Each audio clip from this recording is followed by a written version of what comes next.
Hello, my name is David McCulloch. I'm a serious actor. Amazing. So what does a serious actor mean? I mean, I wouldn't say I'm that serious. So I'm a professional actor, and every time I say that, I cringe a little inside because I always find it weird calling myself an actor, especially because if you introduce yourself as an actor to a stranger, you get an array of questions and judgment and all other negative things that you don't want being thrown at you.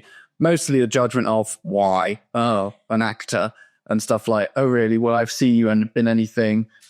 Have you got anything lined up? How do you learn all those lines? I'm like, there's more to it than, well, not so much learning lines, but there's more to it than just because I've not been on comedy doesn't mean I'm not an actor. Amazing. You've gone straight in there with a lot of the myth busting. So you are a professional actor. That means essentially, I suppose, that you get paid acting work more often than not? More often than not, yes, but not more often than To be full-time. Sort of, yes. Depends on the job I have. But yes, I do, for some obscene reason, get paid to act, which is always a pinch me moment for me whenever that happens. And I see the money enter my bank account. I'm like, paid to act? My goodness, that's great. So was that the dream? What's your educational journey up until this point? It was very much a pipe dream growing up. I always loved acting. I loved being on stage, doing drama. So yeah, through school and college and uni, I'd always, gone down the path of doing drama. I remember at college, there was the option to do the full-time BTEC, which counted for 3 A levels. And my parents were like, maybe don't put all your eggs in one basket. Maybe do something else. And I was like, okay, well, I'll do the one that counts as 1 A level. And I'll do film studies. What else? Photography. Please choose English lit as well. I was like, okay, I'll choose English lit. There we go. And then went to uni. I studied drama and media studies, 2 Mickey Mouse degrees, price of 1. Ha ha ha. It's the joke I always get, as I tend to make myself self-deprecating. That's what being an actor is. You said to Jim the camera, so I did. Yeah, I studied drama and media, and so what a lot of people would think the next step would be is to go to drama school.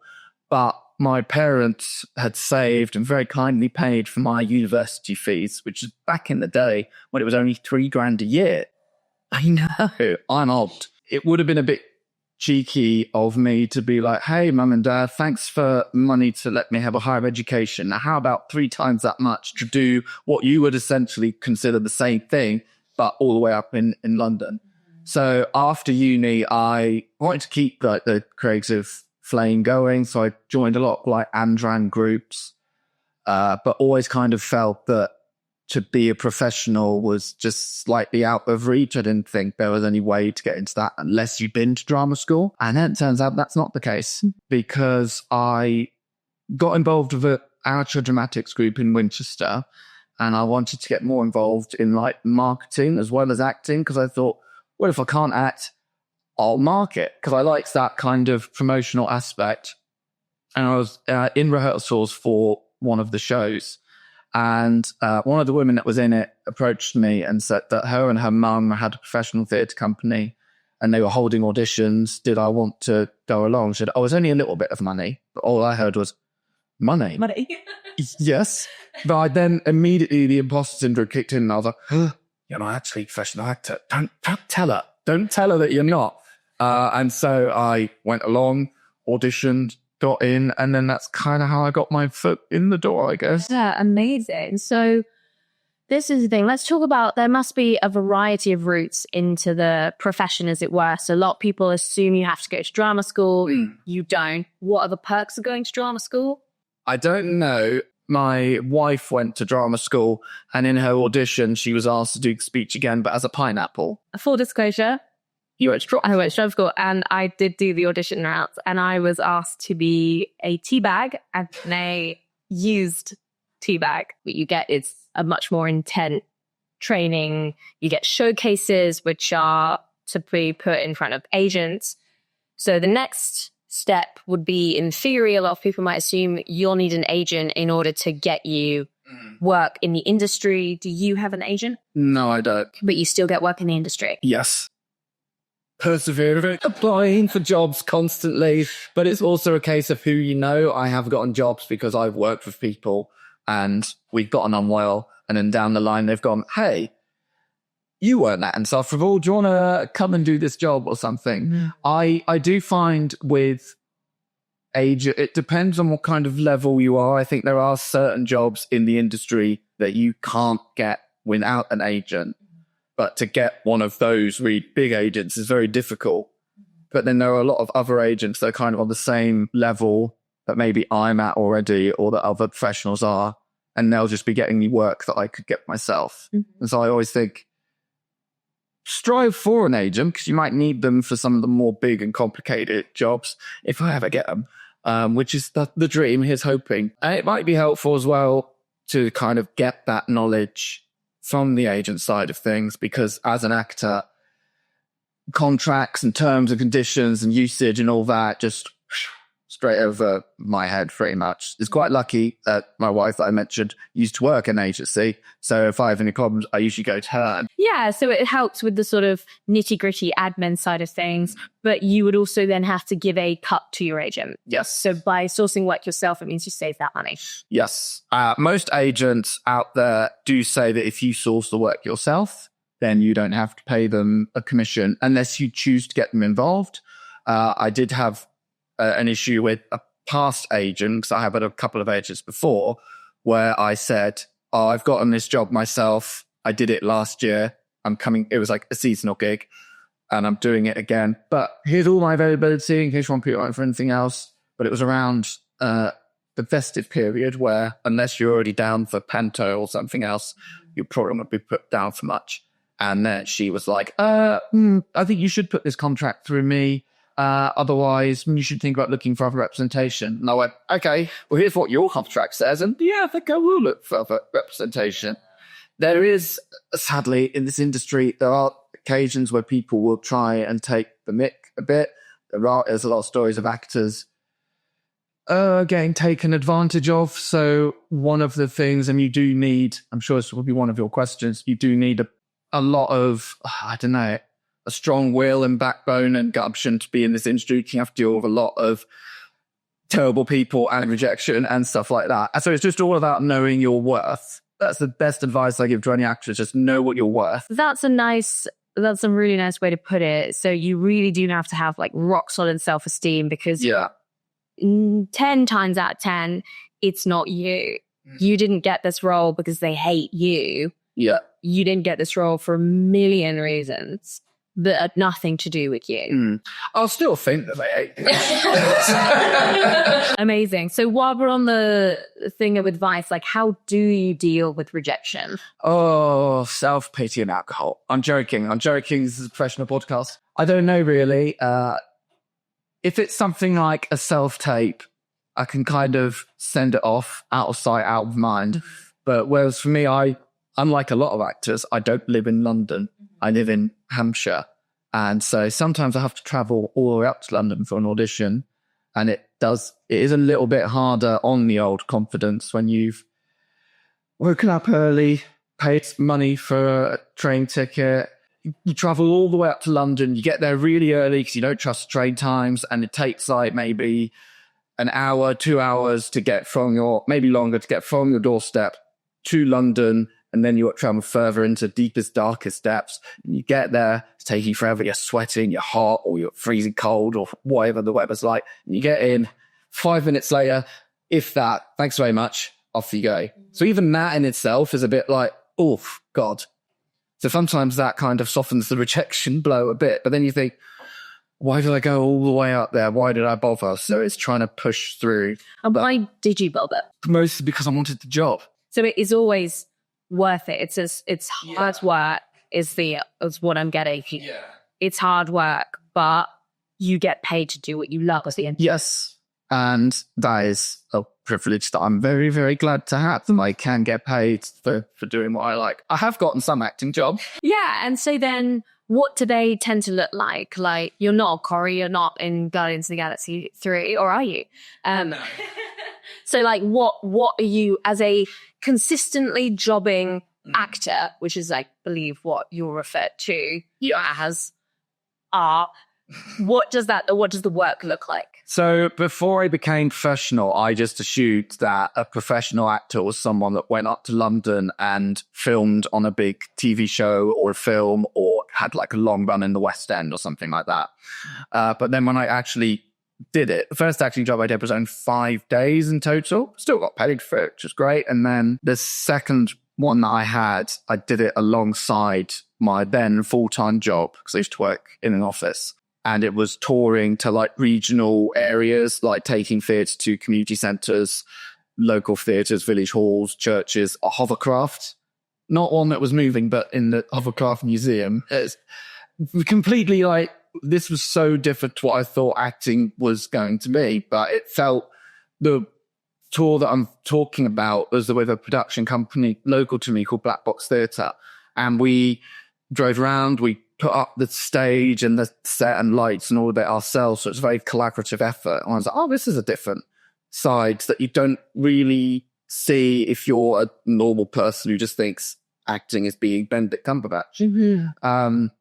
And then there's loads of other jobs that I had that fall under acting that you don't really think, oh yeah, that counts as an acting job. Like immersive theatre stuff or role play work. I do a lot of that. I've managed to get in with quite a few companies. So like, just go into that. What's role play work? So it depends on what company you're doing, but basically companies will use actors for simulations to help train people for other jobs. So like medical role plays, an easy one to explain, where they'll be training, upcoming doctors and nurses, and they'll have actors. They'll be given a sheet with, this is your character, this is your ailment, off you go. So it requires a lot of improv and thinking on your feet because you've got to react to the person talking to you. And there's also quite a lot of pressure because it's like, wow, this person's training to be a doctor or a nurse, a real job. And I'm here helping them do that.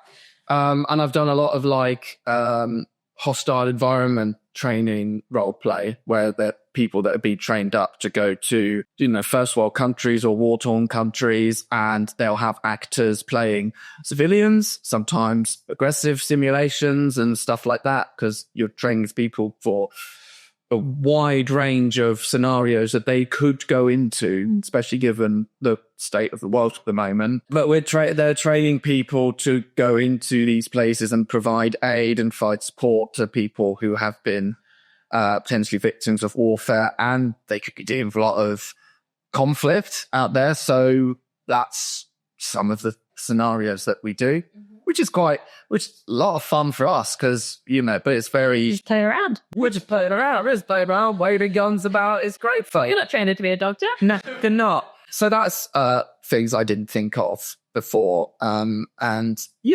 that's a lot of fun to do. And it keeps the creative muscles going because there's a lot of improv involved and you've got to stay in character because you've got to keep the simulation as real as possible because these are people that have paid a lot of money for these courses to go into real world scenarios. So you don't want to mess that up. Mm-hmm.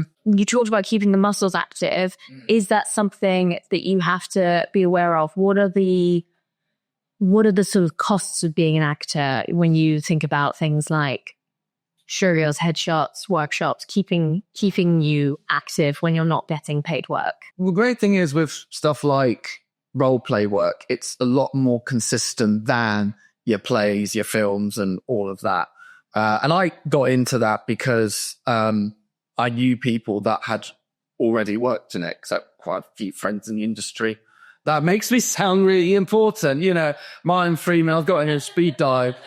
He told me to look at the camera. No, because a lot of friends do it and, oh, what are you doing? This and that. Oh, come along to this or that. It's very much like a lot of these companies are just, because they are not creative companies per se, they're always on the lookout for actors. So it is a case of who you know for those kind of gigs. If you've gone a long time between doing, say, like a play, you can be a little bit rusty. And I do find that. I always find the first day of rehearsing something, I'm like, oh, do I have to get up and do it? 'Cause it's the worst feeling ever. I don't know what I'm doing. So I'm tired. I don't want to do it. Can I just go home? Because you've not done it in a while. It's like with anything. It's like if you, I don't know, have ridden the bike for ages, you get on it again. But so in terms of like the physical, mental side of it, it is good to keep those creative juices going in a in a way. And can you do that for free in your own time by just like learning a monologue off your own back or just practicing with friends, that kind of thing? Yeah, I know some people that definitely do that. Yeah. But like, can you pay for like workshops and courses to keep you ticking over? I think there are definitely like actors workshops out there, and I know a few people that have done them and said they're really beneficial. And I know a few people that have gone on like acting retreats. It do cost a fair bit of money, which I don't currently have. You kind of know you're getting something in for that because they're offering quite a unique experience that you wouldn't get anywhere else. In terms of going back to your question about costs, headshots and showreels and stuff like that, it is very costly, this industry. And sometimes it just kind of makes you go, in order to get acting work, I need to spend a lot of money to get the things I need to get the acting work and stuff like that. Unlike an agent, are there things that you absolutely do need? You absolutely need a headshot. Which is a picture of your face. Yes, but one kind of a professional looking one. When I first got my headshots, like my first ever ones, I had no idea what to do. So I kind of like, what's an actor's look like? That or a smile, whatever that. So you've got to think about what characters you want to play and have different looks and styles for that. If you don't live in London, it can be quite tricky to find a headshot photographer because they're all in London, but look around locally and might find they're a little bit cheap for the ones in London.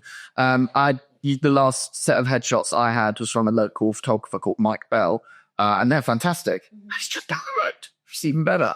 So a showreel, basically what you need is, or what you should aim to get is a video montage of your acting work. You can pay for a showreel scene where they will have written up like 1, 2, or 3 different types of scenes, and they'll be professionally shot and edited. And then you've got video evidence of you being able to act. And then you can basically show, it's in the name, a showreel. You can show a reel of your work. That's so clever. But they are very expensive. If you don't have a lot of money to get a showreel scene, then looking out for like student productions is quite handy. It can be a bit of a lottery and they don't always pay, but some just pay like expenses and stuff. And you get a free showreel scene out of it. And, that's how I started for that. The odd short film I've done here and there, I'm always thinking, is there a bit of a scene that I can just take some of that and use it? I'm quite lucky that I have a basic understanding of video editing software, but I think even on my iMovie, you just clip, insert a phase between 2, and there you go. But it's almost like a lot. You need to have like the best headshots and the best showreel, as people say.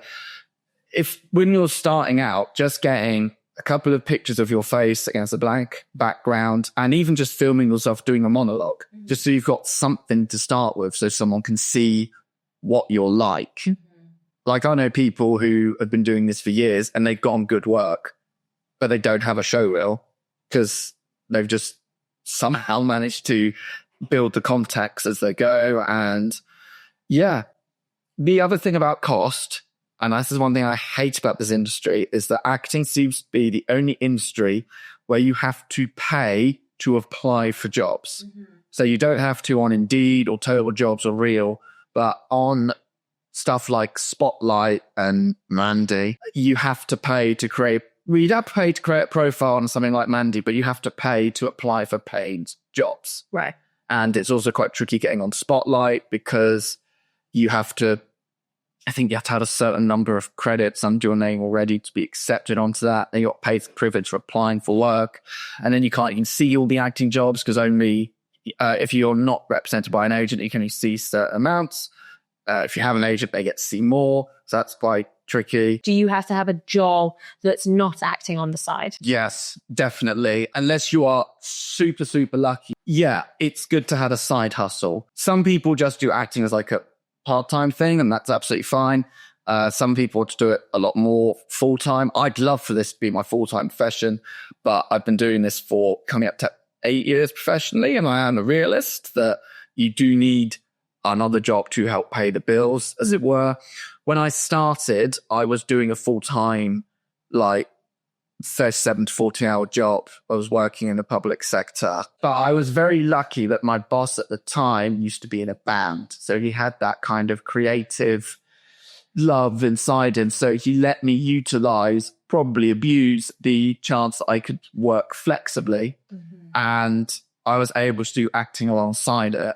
But then it got to a point where I had a very lucky year in 2021 where I had quite a few jobs lined up and I'd used up all my annual leave and I didn't have any flexi time left. And my new boss had said, oh, you can't do what you've been doing and be flexible with your hours. So I was like, okay, then I've got to make a decision. And that decision was to hand in my notice and make a go of it properly. Mm-hmm. And I was very lucky at the end of 2021 where I went from doing a play, doing another play, doing a music video, a short play, and then a big seasonal contract. January hit and I had nothing. I was like, oh, this money's going to go. So it is good to have a side hustle. I used to be a Deliveroo rider. So 0 hours is great. I know a lot of people, when it was first introduced, like, oh, 0 hours, it's not great. And there was a risk because you're not guaranteed shifts. So make yourself invaluable in that job, but not too invaluable that they won't be annoyed when you leave,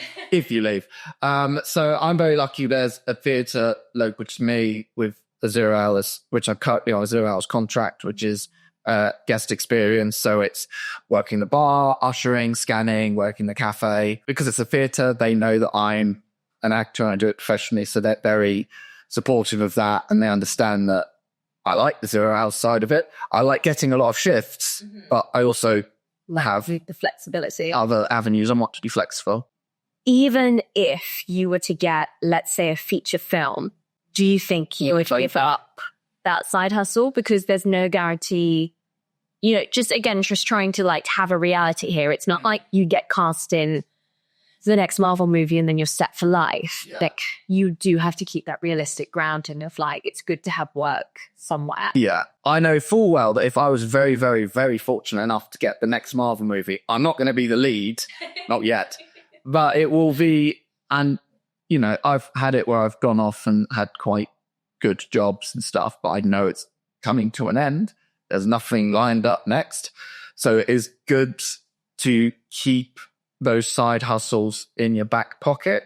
Just be open and honest with your employer in that sense. And so hopefully that they then let you back when you're done. Because there is no guarantee unless you're an actor of a certain level of, I guess, fame, or if you've somehow, well, even that, I was about to say, if you've locked yourself into a TV series, even then it's not guaranteed because it get cancelled like that. It's a fantasy job. This is a fantasy job. So it is all about being realistic. So like, it can look like a fantasy thing being an actor, and to some extent it is a little bit.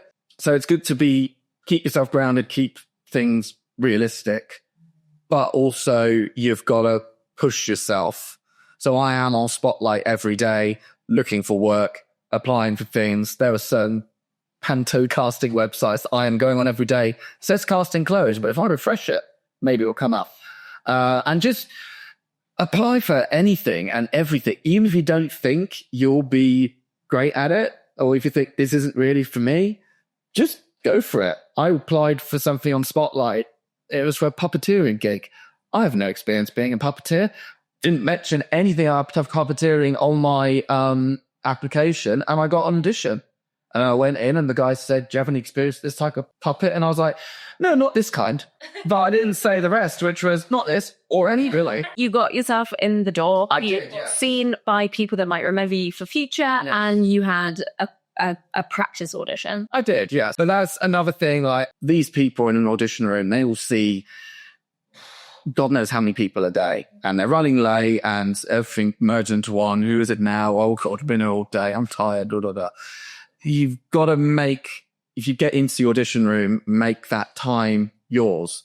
And if they kept you waiting for over an hour and they say, sorry, I'm running late, it's absolutely fine. Don't worry about it. It's all good, because you've got to give a good impression. And auditioning and being in the industry in general, like in any aspect, whether it's auditioning, rehearsing, acting, or just hanging out, it's not just about being a talented actor. It's about being a hardworking actor. It's also about being someone that people would like to go and have a pint with. Being nice. Being nice is so important. But yeah, just try and get yourself out there. Social media is awful at the moment, but try and network on that as much as you can. Another good bit of advice, I'd say, for getting to know more about the industry, and I know some actors look down on it a little bit, but I'm like, no, it's great, is applying for extras or supporting artist agencies. Because for that, all you do is you don't even need to worry about professional headshots. They just need to know what you look like. You just need to send you your measurements, a picture of yourself, and yeah, there are stories of I've done a few extras gigs, and it's money for old bro. Yeah. And B, you get to see like big giant film sets, and you kind of get more of an understanding of how that side of acting works. Because I've only really done like short films or small scale indie films. So to see a big, huge $1 million production is like, wow, this is incredible. It's amazing. And you do get a chance to act a little bit in them. I did one recently where I wasn't saying anything, but I was having to react to a person. And it's like, oh, it's quite interesting doing it this way and learning about the kind of more technical aspect, putting on a big production. And you get fed. Oh, amazing. I'd like to get paid as well, but getting a sandwich is the best.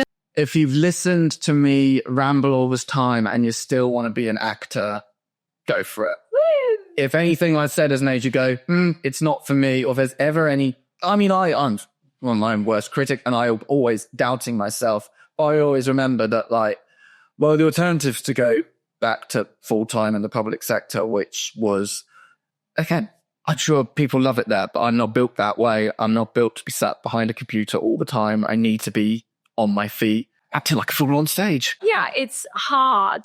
Yeah, it's not impossible. No, it's not. And it feels impossible, especially if you don't go to drama school. And it looks impossible when all you're reading is like the children of actors are getting all the roles. But there's so many projects out there across so many mediums that require actors. Yeah, absolutely. And there is more out there than you think. And I'm very much a stark believer in that there's more to acting than just what's in London. Because it seems like London's the cultural hub of that thing, and it's all here.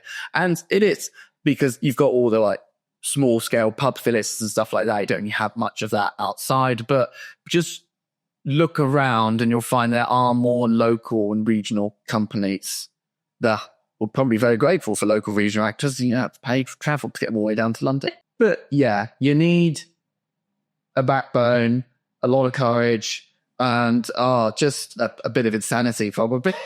If you don't go for it, you'll think, what if? And I was at a crossroads in my life where I was like, I have a choice to choose doing a play I really want to do. I don't know what happened afterwards. Or I stick with my job and I'm comfortable. And I'll spend the rest of my life going, I really wish I could have done that play. So even if many years down the line, I eventually go, do you know what? I'm done. At least I'll have done it. Yeah. And I'll be happy with that. Amazing. Amazing. Thank you so much for your time. You're very welcome.